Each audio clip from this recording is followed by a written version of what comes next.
ይህ አዋዜ ሰበር ነው። ፕሬዚደንት ዶናልድ ትራምፕ በተኩስ ምክንያት ከግብዣ መሃል በደህንነት ኃይሎች ተከበው ማምለጣቸው ተሰማ።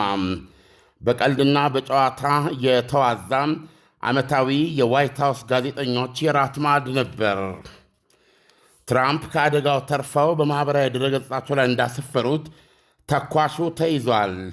በራቱ ላይ ታድመው የነበሩት የቢቢሲ ጋዜጠኞች ሲዘግቡ ከተዘጋጀው የራት ማዕድ ገና የመጀመሪያውን ኮርስ ሳላድ አፋችን ላይ ማድረግ እንደጀመርን መስታወት የተከሰከሰ የሚመስል ድምፅ ጆሮአችንን ሰነጠቀው።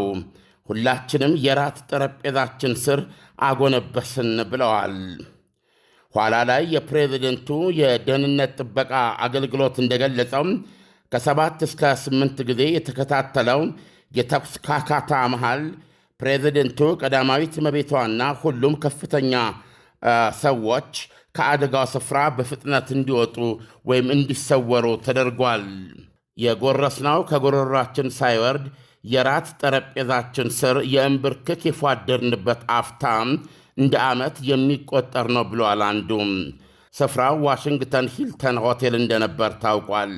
የዋይት ሃውስ ጋዜጠኞች ማኅበር የቦርድ አባል ኮርትሪ ሳብራማኒያም ለቢቢሲ ስትናገር በታወከው ራት የተኩስ አደጋ ምክንያት ከመላው ታዳሚ ውስጥ ግማሽ ያሉም ፈጥኖ ከጠረጴዛ ሥር አጎንብሶ ለመፏደድ ተገዷል፣ ፕሬዚደንቱን ጨምሮ ብላለች።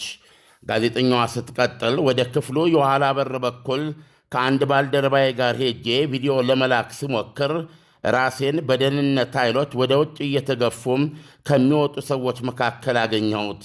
በመውጣት ላይ እንዳለሁም አንድ የደህንነት አባል የራት ማዕዱ ወደ ወንጀል ስፍራ ተቀይሯል፣ ጥፉ ሲል ሰማሁ ብላለች። የመኪና መውጫው በሚገኝበት ጓሮ በኩል ወጣውም ስትላክላለች። በተኩስና በትርምሱ ጥቂት ደቂቃዎች መካከል ፕሬዝደንታዊ አጀብ እየተከታተለም ከስፍራው እብስ ብሏል፣ ወደ ዋይት ሃውስ ተመልሷል። ከዚያ በኋላ ሁኔታው ትንሽ ዘና ያለ መንፈስ ተላብሶም ዙሪያው ከፍተኛ ቁጥር ባለው ከአናቱ አብለጭላጭ የፖሊስ መኪናዎችና የፖሊስ አባላት ተወረረ ትላለች። በደህንነት ኃይሎች ፈጣን የከለላ ሽፋን ከስፍራው በፍጥነት እንዲወጡ ከታጀቡ መካከል ባለቤቷ በዩኒቨርሲቲ ቅጥር መድረክ ላይ በተኳሽ የተገደለው የወግ አጥባቂ ተጽዕኖ አሳዳሪ ቻርሊ ኪርክ ባለቤት ኤሪካ ኪርክ አንዷ ነበረች። አይኖቿ በእንባ ተሞልቶ ነበር ብላለች ሳብራማኒያን። የዋይት ሃውስ ጋዜጠኞች ማኅበር የቦርድ አባሏ ሳብራማኒያን እንዳለችው ደብር በጥብጡ ተኳሽ የራት አዳራሹን ታዳሚም መበጥበጥና መበተን ቢችልም ወደ ውስጥ መግባት ሳይችል ከውጭ እንዳለ በቁጥጥር ውለዋል። በትርምሱ ምክንያት ትከሻና ደረተ ገላጣም ዘርፋፋና ገላ ጠበቅ የለበሱ ወይዛዝርት ጋዜጠኞችና ታዳሚዎችም ከሆቴሉ ውጪ ለነበረው ብርድ ተጋልጠዋል። ኋላ ላይ እንደተረጋገጠው ድንገቱ የተፈጠረው አንድ መሳሪያ የታጠቀ ሰው እስከነ መሳሪያው የብረት መቆጣጠሪያውን አልፎ ለመግባት ሲሞክር ነው። ፕሬዚደንት ዶናልድ ትራምፕ ከድንገቱ በኋላ በዋይት ሃውስ በጠሩት ጋዜጣዊ መግለጫ ሲናገሩም ከአዳራሹ 20 ወይም 22 ሜትር ርቀት ላይ ነበረ ብለዋል። ለመግባትና ለመተኮስ የሞከረው ግለሰብ የፎክስ ኒውስ ጋዜጠኛና የዋይት ሃውስ ጋዜጠኞች ማኅበር ቦርድ አባል ጃኪ ሄንሪዬ በኤክስ ገጿ ስትጽፍ ከአደጋው ይጠበቁ ዘንድ ወደ አጠገብ ሌላ ክፍል ተወስደው የነበሩት ፕሬዚደንት ዶናልድ ትራምፕ እራቱ እንዲቀጥል ቢፈልጉም ሕግ አስከባሪዎች ግን እንዲወጡ አሳምነዋቸዋል ብላለች።